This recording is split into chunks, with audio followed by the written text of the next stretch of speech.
Hello everybody, we're going to finish module 15 today. So page 504 in your textbook, second half of module 15. Le Chaltier's principle. According to Le Chaltier's principle, if a chemical system at equilibrium experiences a change in concentration, temperature, or total pressure, the equilibrium will shift in order to minimize that change. So it will try to restore equilibrium. Let's look at this right here. You had reach equilibrium. Here you have the forward reaction in blue, the reverse reaction in red, and it's flat, meaning both rates are the same. Okay? And that means equilibrium. You had reached that. But here something happened. The rate of the forward reaction increased more than the rate of the backward reaction. So something changed here to make the forward reaction go forward faster. Maybe you change the concentration of the reactants, maybe you did something to the pressure, or you change the temperature for that reaction. Something happened, a stressor happened. So by doing that, the reaction will need to reach a new equilibrium. So the forward reaction rate starts going down because maybe you're running out of the added reactant that you added, and that means that the reverse reaction now starts increasing and they equalize one another, again reaching a new equilibrium. At this point, whatever stressor you use right here, Le Chaltier's principle takes place. The reaction will shift accordingly to relieve whatever stressor you put in that reaction until that reaction reaches a new equilibrium.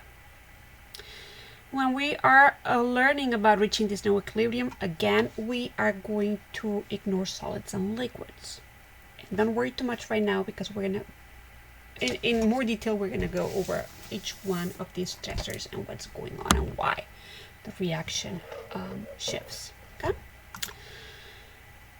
Let's look at concentration first, because this one is the easiest to understand. Le Chaltier's principle about concentration. You have a standard reaction going on, reactants right here, products right here, equilibrium, double arrows. So you add a reactant, you add more A, maybe you add A and B, you add more reactant. This stresses the system. To relieve the stress, the reaction forward increases in rate. Those reactants start producing more product. When that happens, you reach a new equilibrium. So if you increase reactants to relieve that stress, you're going forward to create more product. If you're adding more product to relieve that stress, the reverse reaction starts increasing in rate, trying to get rid of that product. It's always trying to get rid of whatever you did. So you add reactant, you shift to the right. You add product, you shift to the left to relieve that stressor and to reach a new equilibrium. Keep that in mind. Let's look at an example. Page 505. Example 15.4. A chemist studying the following reaction is given to you. She allows the reaction to come to equilibrium and then she stresses it in several different ways. What happens? What will happen to the concentration of nitrogen monoxide and oxygen if the chemist adds extra ammonia to the system? What will happen to the concentration of water and ammonia if the chemist removes oxygen from the system? What will happen to the concentration of water and ammonia if the chemist adds extra nitrogen monoxide? So let's break this down. Okay, let me copy this reaction again so I can explain what's going on here. So we have, this is a gas, so it counts. Oxygen is also a gas, it counts. It's in equilibrium going both ways. Nitrogen monoxide is a gas, it counts. So all of this gets affected. And now we have 6 waters, which is also a gas. Let's look at the first one. What will happen to the concentration? We're going to do it in yellow. The concentration of this nitrogen monoxide and oxygen. So we're doing A. If the chemist adds, I copied this wrong, everybody. Let's see. Let me copy this right. Okay, so if the chemist adds ammonia, what will happen to the other two? If you are adding ammonia to relieve the stress, the reaction is going to try to go that way to get rid of this ammonia that you're adding. So if it's going that way, what happens to the concentration of oxygen? It starts to decrease because it's being used up with the ammonia to go that way to create more product. But what happens to this product? Well, the shift is towards the product side. That means that the concentration of the nitrogen monoxide starts to increase because you're producing it. It's shifting towards the right, towards the product side. That's the kind of reasoning that you need to be able to do with information given to you. Let's look at the second question. I'm going to do it in blue. It says, what will happen to the concentration of water and ammonia if the chemist removes oxygen? So here is what you're doing, and this is removing. Okay, you're taking away, you're not adding. If you remove this, if this is going out, you're taking one of the reactants out, you're decreasing the concentration on the reactant side to take care of this stressor. The reaction is going to try to cover that loss by going in reverse. So if that happens, what happens to the concentration of the ammonia? Well, the concentration of the ammonia will increase, will be greater. While the concentration of the water, which is a product, and now is going that way, okay?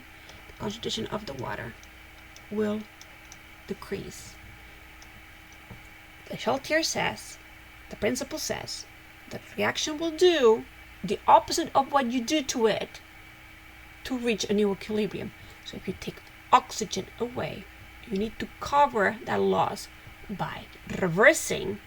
Reversing means getting rid of your product to become the reactant that you're taking out. Okay? And it affects both. Okay? The reaction, when it goes in reverse, produces both of them. That's why the ammonia went up and the water now went down. Okay? So using it up to cover this hole. Let's look at C. I hope this makes sense. Ask questions if it doesn't. C says, what will happen to the concentration of water? So once again, we're doing water. And ammonia. Okay, so we use ammonia.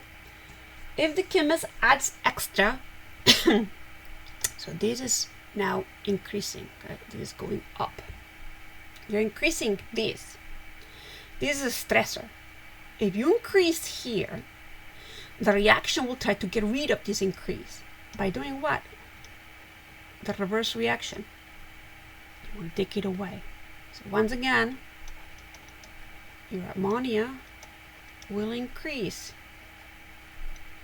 and your water will decrease. I hope it makes sense, okay? Because you increase this reactant, you're trying to get rid of that increase, reverse reaction speeds up, the rate increases, and when you do that, all of this is going that way, increasing the amount of ammonia and decreasing the amount of water. So this is the kind of thinking you need to be able to do with the information given so far. Please ask questions if it doesn't make sense. Okay, why is this important? Le Chaltier's principle provides us a way to force reactions to go to completion. We want to produce as much product as we can. As chemists, if you work for any industry and you're producing a product, you want as much product as you can get out of those reactants. So that the limiting reactant is always used up. Does that make sense? We can stress the reaction. We can stress the reaction to make sure or to force that reaction to completion. So we can change the pressure, we can change the concentration, we can change the temperature to make sure that we're creating as much product as we can. Page 507. Pressure and Le Chaltier's principle. Pressure affects concentration of the gases. Okay? So all these can be translated into concentration of gases. Let's see if it makes sense that way. Let's look at the different, the 3 points here. When an equilibrium is subject to an increase in pressure, who is affected by that the most? Gas is. So if you're increasing the pressure in that system, the reaction will shift away from the site with the largest number of gas molecules, because that site is affected more than the other. So to relieve that pressure, it will shift to the side that has less gas molecules. If pressure decreases, okay, the equilibrium will shift now towards the side with the largest number of gas molecules, because that's the one that's been affected the most. Finally, if there are no gases in the equation, or if the number of gas molecules are the same on both sides, nothing will happen. The effect of the pressure is negligible, so you don't change anything. Let's apply this for a minute. Well, let's see one more before we apply it. See if we can make this smaller. Maybe not. Oops. I'm trying. Okay, just forget it. Okay. Here's your equation, and here what we have, 2 and 1 is 3, 1 plus 1 is 2. So this, if everybody's a gas, this side right here gets affected by pressure the most. Think about this way. When you increase the pressure, you're increasing the concentration for that gas. So it acts the same way as increasing the concentration of a gas. Okay? And you already saw what happens when you increase concentrations. You do what you can to get rid of that increase. When you decrease the pressure, you are decreasing the gas concentration. That's what you keep in mind. Okay, so you're going to cover that hole. Always opposite. Do the opposite to cover whatever happened. So you're increasing the pressure. Great. This means that there is less room for the particles. You're pushing them together. To relieve the stress, the system can reduce the pressure by producing less moles of gas. So the equilibrium shifts to the right in this case. If you increase the pressure, you're affecting this side more than you affect this one right here. So to relieve whatever you did here, which is like increasing concentration, it will shift towards the right, producing more product. That's what it means. Also remember that if you put more pressure on gases, they come in contact, they're closer together, so there's more collisions and there's more product produced. You can think about it that way too. If you decrease the pressure right here, it's affected more than this side right here. You're creating a hole. Excuse me, it's like the concentration on this side decreasing. To cover that hole, it will shift. The reverse reaction will shift that way towards the left to cover the hole. Okay? So keep that in mind when we do problems. Let's look at the problem. Example 15.5 on page 509. A chemist studies the following reaction, which is already at equilibrium. Here's equilibrium sign. Which way will the reaction shift if pressure is increased? What will happen to the amount of, here's a molecule, which is right here, the reactant. If pressure is decreased, which way will the reaction shift if more of this molecule is added? And you need to remember that the principle ignores solids and liquids as a source of stress to the equilibrium. This is a solid, so it will not affect anything. Let's talk about this for a minute. A, which way will the reaction shift if pressure is increased? If pressure increases, it affects gases. The gases are right here. Those are products. Increasing pressure is like increasing concentration on this side. To relieve this stressor, the reaction will shift this way. Okay? It will shift towards the reactant side of the equation. And you write that down. It will shift towards the reactant side. B, what will happen to the amount of this solid if pressure is decreased? Well,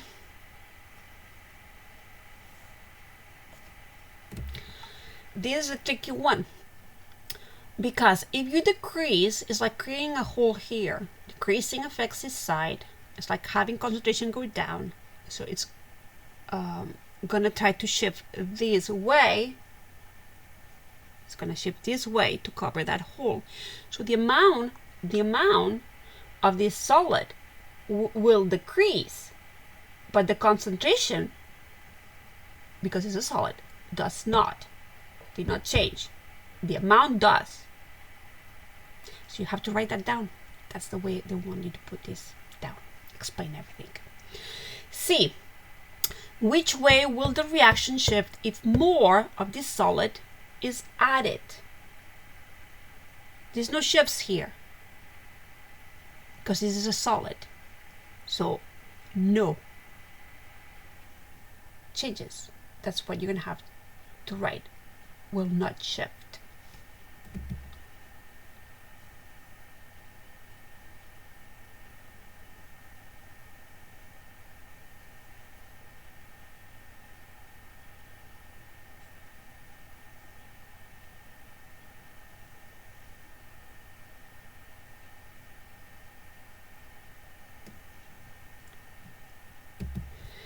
If you look on page 508, there's a good explanation for it.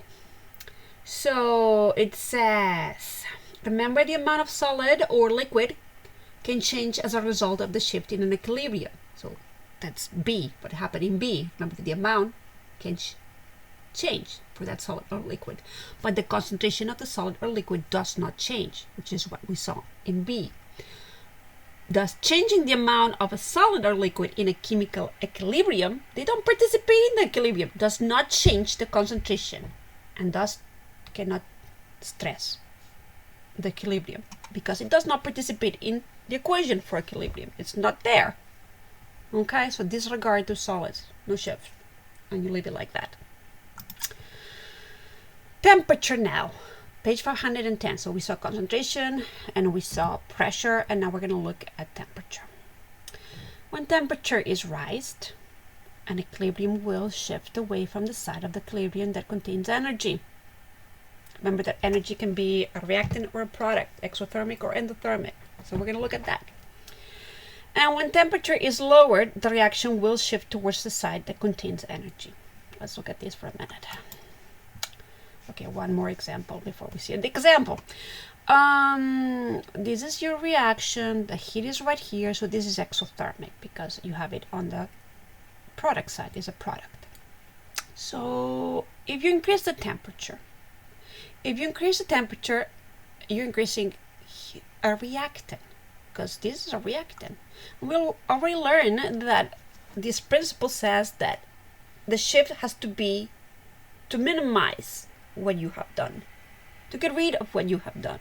So increasing a product means to get rid of that, it's going to have to shift towards the left and produce more reactants to get rid of the product that you imputed into this reaction in the form of heat.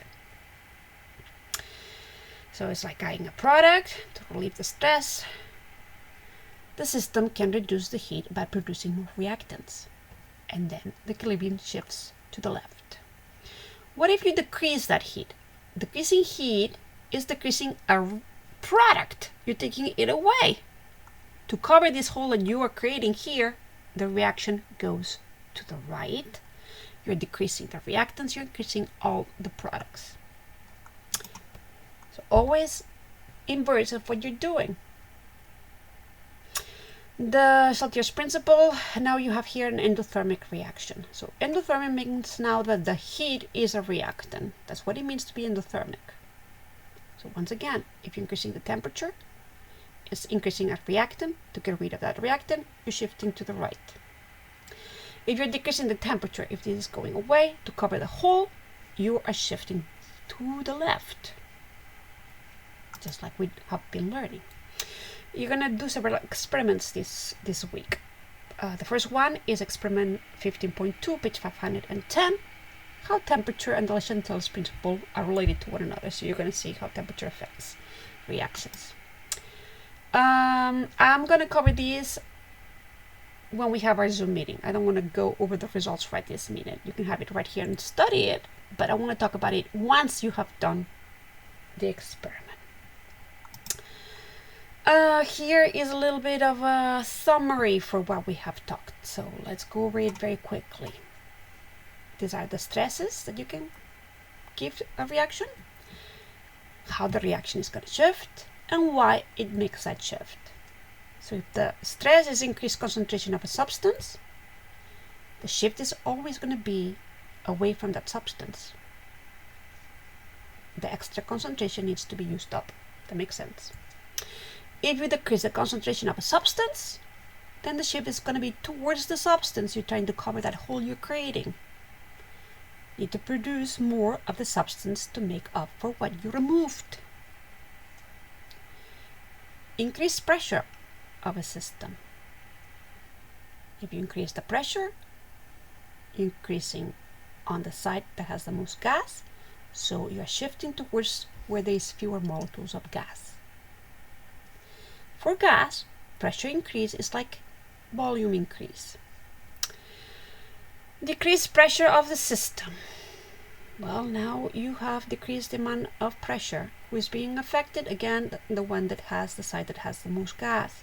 You're making a hole. So you're going to shift towards where there is more moles of gas. Once again, for gas, pressure decreases, volume increases. Increase temperature of the system. Well, where is the temperature? If it's endothermic or exothermic, check it out. So increased temperature is always away from the heat or energy. Exothermic reaction is favored. Extra heat, energy must be used up. Decrease the temperature in the system. Well, then cover that heat loss towards the heat or energy. Exothermic reactions is favored. More heat energy needs to be produced to make up for the loss of energy. Remember, the catalysts are just substances that aid in the reaction by making them lowering the activation energy level, but they are not used up. So no shift. Okay?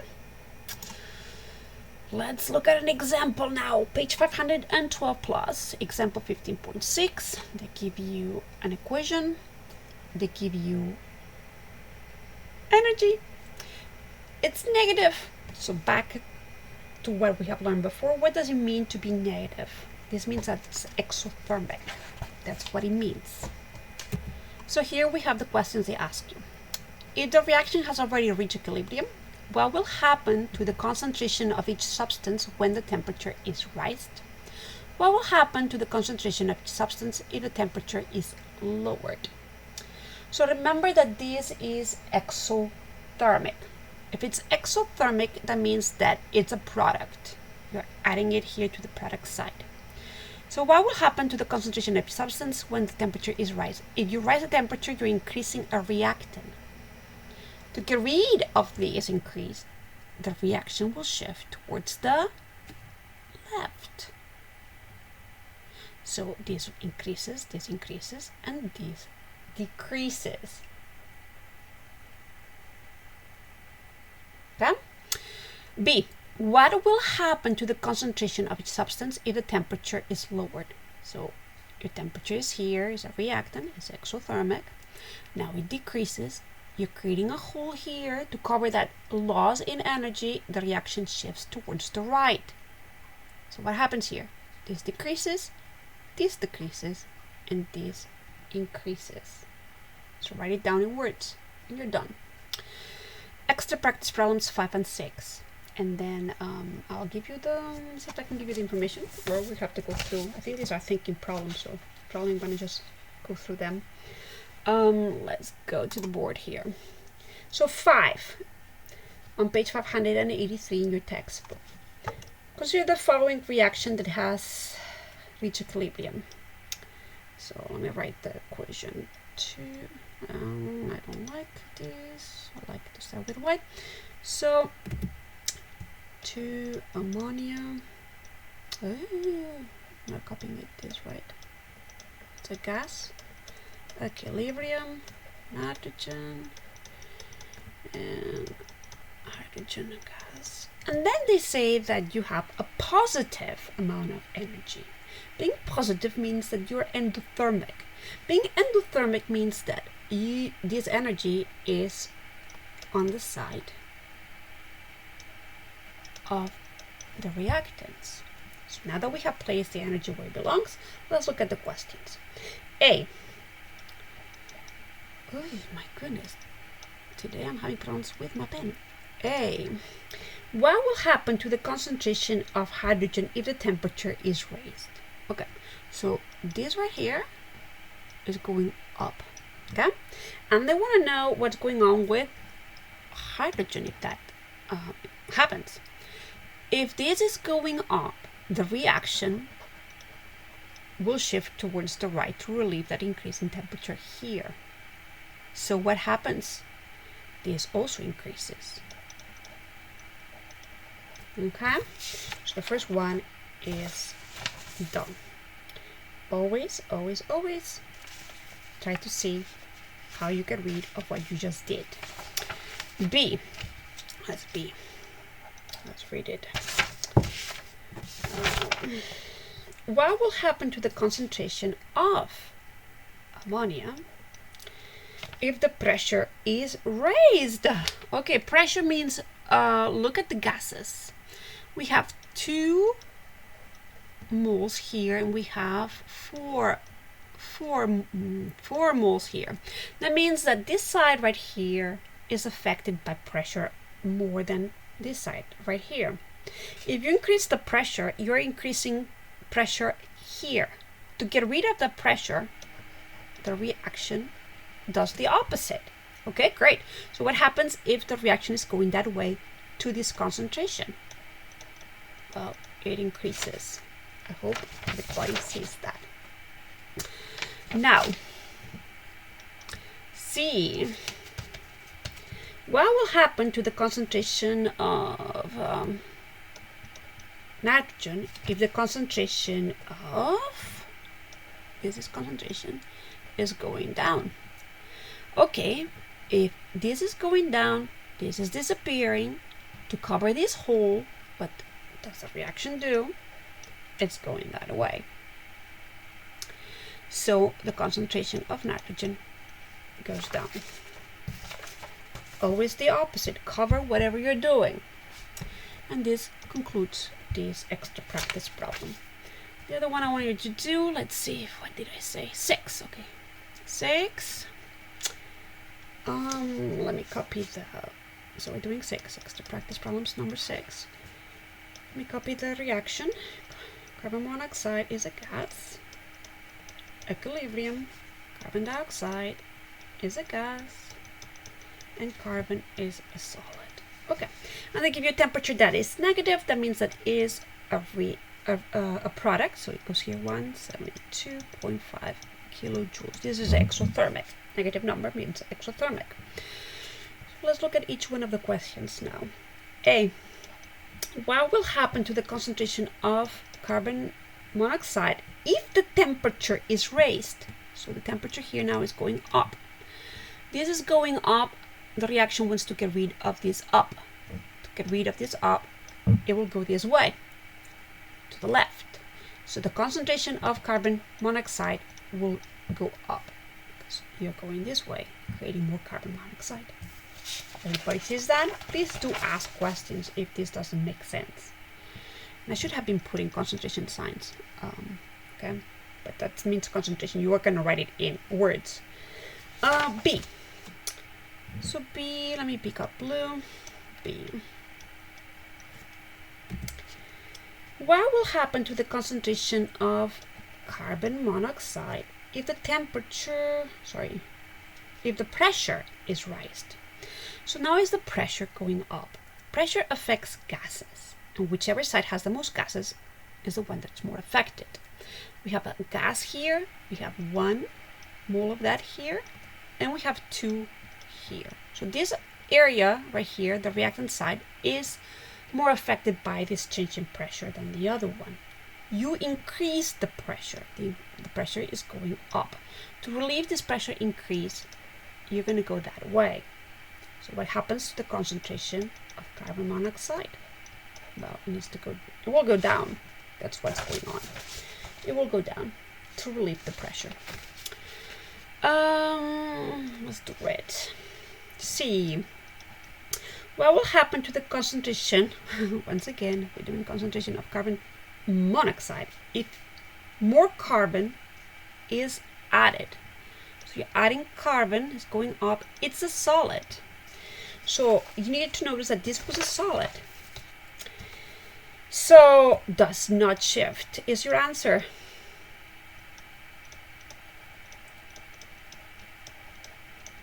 Because we learned that solids and liquids are going to be ignored. Now, D, what color am I missing? Green. So D. What will happen to the amount of carbon if more carbon dioxide is added? So right here, this is going up, and they want to know what happens to this carbon. Remember that changes in solids and liquids will not affect others, but changes here will do affect the solid or liquid that is there. So if you increase this carbon monoxide, the reaction to relieve that will shift to the right. So all the products are being increased. So the carbon, the concentration, well, the carbon amount, because not concentration doesn't change, amount of carbon goes up.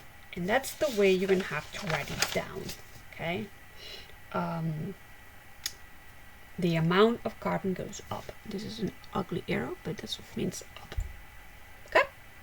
So that's that. That's the kind of problems that you need to be able to solve up to this point with the information given to you. Page 413. Acid-base equilibrium. Because acids and bases are so important, they get their own little equilibrium signs, okay? When you have an acid ionization reaction, this is a reaction in which the proton separates from an acid molecule so that it can be donated to another reaction. Here's a reaction mechanism. Remember, there are different steps to get to the end result. So this is the reaction, hydrochloric acid plus hydroxyl creates water and a chloride ion. Step 1, the acid loses a proton. The acid ionization reaction is this one right here, because it's the reaction in which the proton separates from the acid. Then there's a second step in which that proton gets together with the hydroxyl to create the water. But the acid ionization reaction is this blue one right here. It's the one in which the proton escapes the acid. And we can use the same thinking about how to find the equilibrium constant for that specific reaction for an acid. So the acid ionization constant is just an equilibrium constant for this step. It's all it is. But they get their own name. So the acid ionization constant is the equilibrium constant for an acid ionization reaction. And that's the reaction in which the acid loses the proton. So strong acids like hydrochloric acid dissociate or ionize, meaning lose that proton, fully, nearly 100% into ions. There's one right here. The water here was your base. It took that proton and the chloride was left alone. So this is your reaction. And here you have your equilibrium constant. Those are your products, still at the top. These are your reactants, still at the bottom. But you only take into consideration aqueous and gas. So this liquid was disregarded, it's not at the bottom.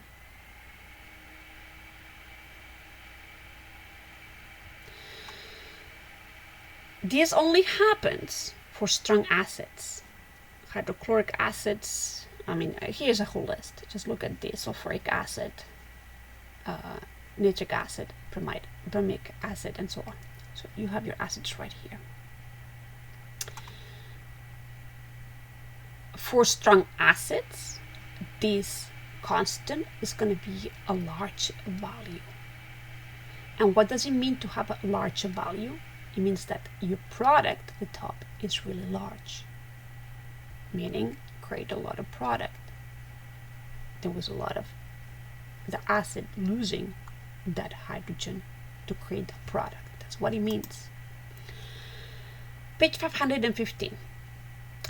Acid ionization constant. So Ka for acid. If this ionization constant is large, the acid is considered a very strong acid. You're producing a lot of product, you're losing a lot of protons. If the ionization constant is not large, we call it a weak acid. So basically, vinegar is a weak acid. They will not hurt you if you touch it.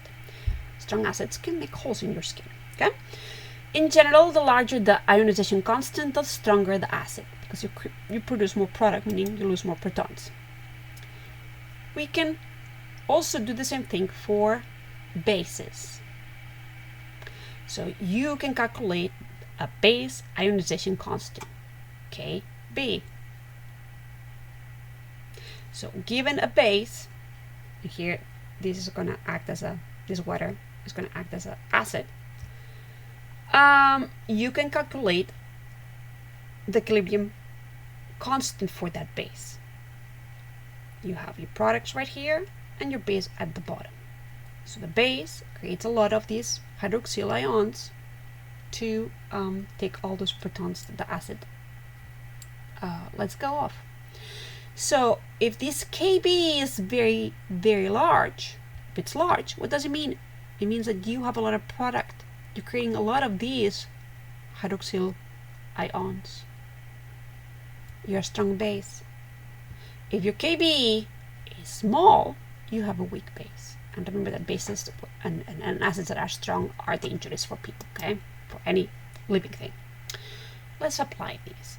Page 515. Example 50.7. Nitrous acid, and they give you the formula, has an ionization constant of, and they give you the amount. Give the equation for this ionization constant. Is the acid strong or weak? Than this other acid, and they give you an amount to compare it with. And then methylamine is a base. They give you the constant, the base equilibrium constant for the base. Give the equation for this constant, and is this a strong or a weak base? Okay, let's break this down. Okay. Oosh. White. They give you an acid, and they give you an ionization constant 4.5 times 10 to the minus 4, polarity. They give you also the one for acidic. And that is all the information they give you. The first thing they want is for you to write an equation for this ionization constant. So Ka is going to be your product concentrations divided by your reactants concentrations. We need to have an equation. So what's going on here? We need to write it. It's going to be in equilibrium because we are calculating the equilibrium constant for that acid. And we know this is an ionization, losing protons. Well, this is the proton that needs to be lost. So the proton is going to be lost. What is left? This is in a quote. Okay. Well, this is what is left. If you don't remember how to do this, go back and check it out. Make sure that everything is balanced because you're writing this down. So there's one hydrogen, one nitrogen, and two oxygens. And they separated. That's your ionization, acid ionization reaction. So your products go at the top. So put the products at the top and your reactants at the bottom. Is everybody okay? Let's see, this is aqueous, so everybody's aqueous, nothing to disregard, put it there. And all the exponents were 1. This is what they wanted for the first section of the question. The second part of this question is this acid stronger or weaker than acetic acid? Well, we need to compare those two numbers. Remember that the larger the negative, the smaller you are. So this is a greater number than this. Having a greater number means that you are stronger, because it means that you produce more of these. So your answer will be is slightly, I mean, between a -4 and -5 is very small, but it's slightly stronger as an acid than acetic acid, which is the acid in the vinegar. Not by much, but some. Just remember what it means to have negative exponents. And that's the end of that question. So, second example, they give you a base in this case. Let's write the information. They give you the equilibrium constant, base ionization constant, to be 4.4 times 10 to the -5, right? They want the equation again. That means you're going to have to write the equation. And then, do you think this is strong or a weak base? We could already answer the second part very quickly, because if you remember, this number is a small number. What does it mean? It means that your reactant, which is the base, is larger than the product. So this is a weak base.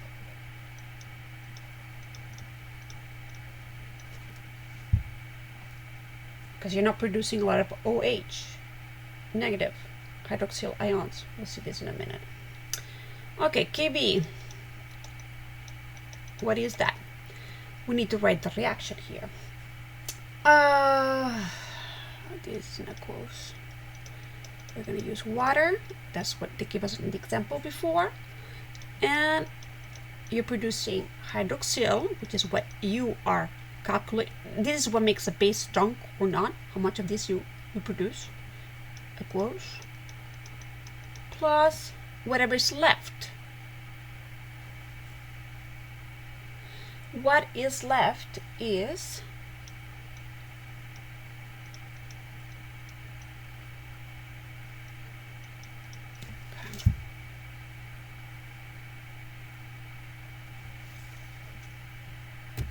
I want you to notice that the hydrogen released by this acid went to the base, becoming a 6, that becomes positively charged.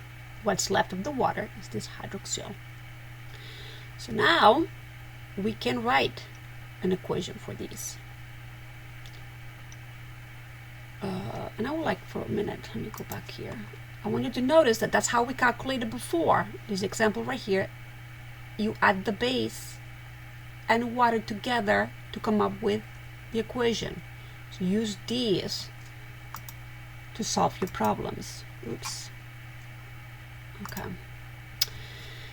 So, let me erase this question mark. Now we have all the information that we need. Concentration of the products, and that's OH hydroxyl, and the base.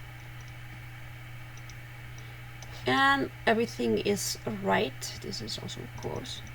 We don't need to disregard anything but the liquid, and the water here was liquid. So we're not going to take into consideration the liquid because we added water. So we're just going to put the base here, and all the exponents are 1, and you leave it alone like this. This is all you needed. So let's talk a tiny bit about being a weak base. A weak base with a number like this, what does it mean to have this small number? It means that this right here, the bottom, is large. This is a reactant. If this is a reactant, means the forward reaction is not very strong. You're not creating a lot of hydroxyls. And that makes it a weak base. Okay. Let's talk about pH. You already have worked with pH in biology. It's I mean, pH is very important for living things. pH. The pH scale, you already should know that it ranges from 0 to 14. And pH is just a measure of hydrogen ion concentration. So how many hydrogens are in that system. So it expresses the acidity or basicity of a solution, how basic something is or how acid something is. And you know that in the middle, number 7 is neutral. It's not just hydrogen, it's the logarithm of the concentration of those hydrogens. Am I going to make you do logarithms? No, you're not going to have to do logarithms. The concentration here is in molarity, and they give you an example right here. So if you know the concentration of your protons, you can do the logarithm of that concentration. I mean, you can put it in the calculator. Some of you probably already are working with logarithms, but maybe you don't know. There's a key in your calculator that allows you to calculate logarithms. And it's the negative of whatever number the logarithm is. So negative 10 is a pH of 10. 10 meaning acidic are lower numbers, 0, 1, 2, 3, 4, up to 7, and then neutral, and then larger numbers means base. So this is a base, a weak base probably, but a base.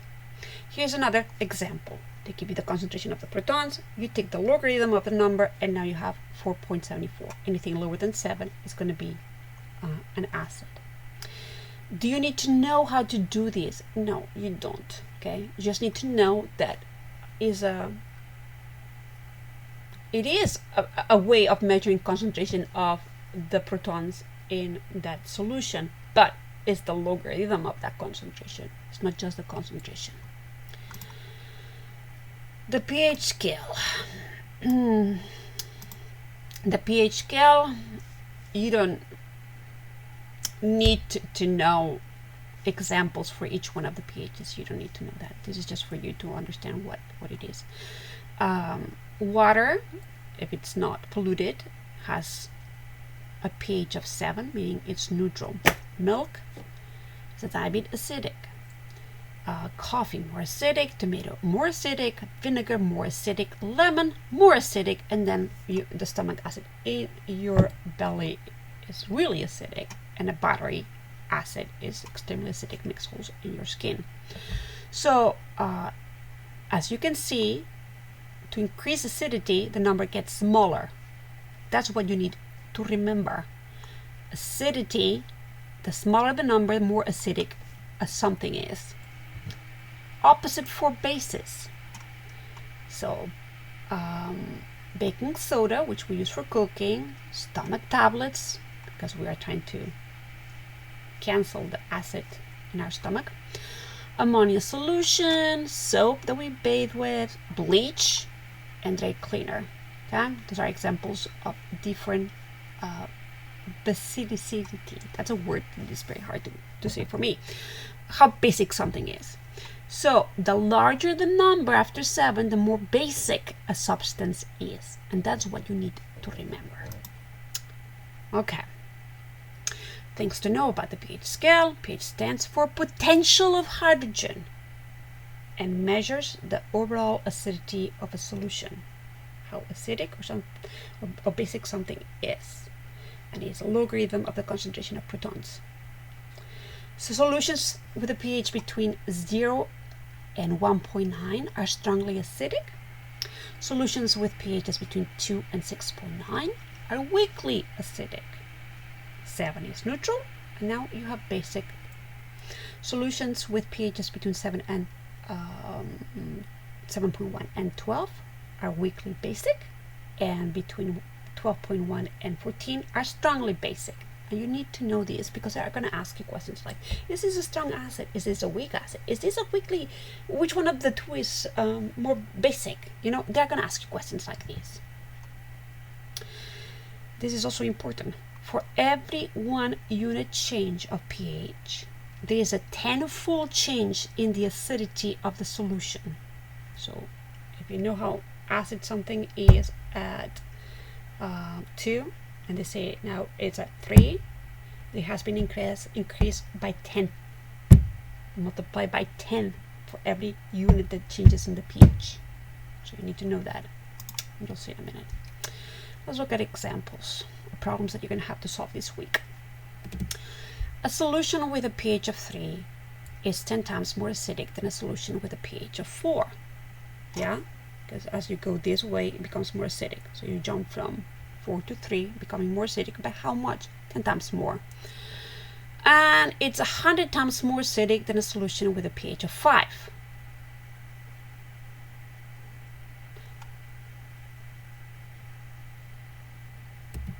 So if you are 5, you're here, less acidic than a 3, and you're separated by 2 jumps of 10, which is 100. Yeah, that all makes sense. Great. So there's the kind of things. Let me see. Then you have to be able to answer, but let me see extra practice problems number 1 and 2. 1 says 3 solutions have the following pH levels: pH 3, 6, and 12. Which is or are the acidic solutions? Let's go to the board. Okay. It's okay. pH equals 3, pH equals 6, potential of hydrogens, and pH equals 12. And here the question is,